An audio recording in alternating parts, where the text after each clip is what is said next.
Адал азамат мемлекет тірегі.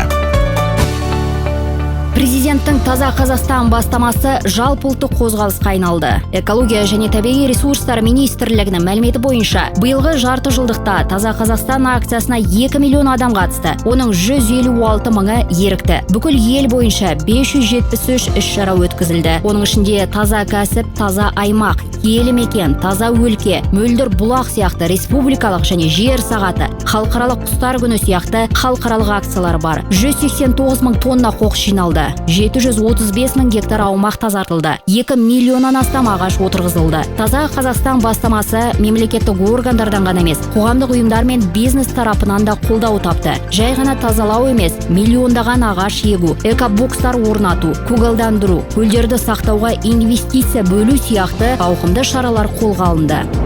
Қоғамдық кеңістікпен қоршаған ортаның жай-күйін бақылауды ұйымдастыру шеңберінде цифрландыру мүмкіндіктері қолданылып жатыр. Телеграм желісінде Таза Қазбот іске қосылды. Кез келген адам цифрлық жүйе арқылы экология мәселелері бойынша өтінішін жеткізе алады. Хабарлама жергілікті әкімшілікке жолданады. Телеграм бот іске қосылғаннан бастап 18 мыңнан астам өтінім түсті. Оның 16 мыңнан астамы орындалды. Көбінесе тұрғындар аумақты тазалау, қоқыс шығару, көшені абаттандыру, жаяу жүргіншілер жолын күтіп ұстау бойынша өтініш береді. Өтінімдердің сапасыз немесе толық орындалмағаны туралы шағымдар да тіркеледі.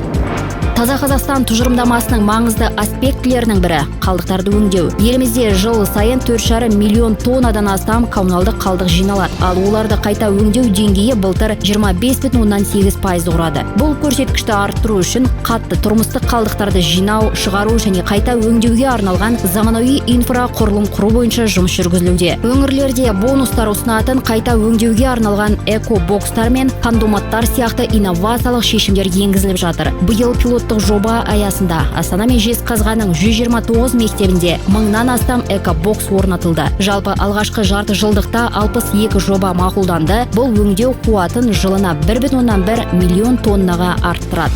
Бағдарлама Қазақстан Республикасы Мәдениет және ақпарат министрлігінің тапсырысы бойынша дайындалды.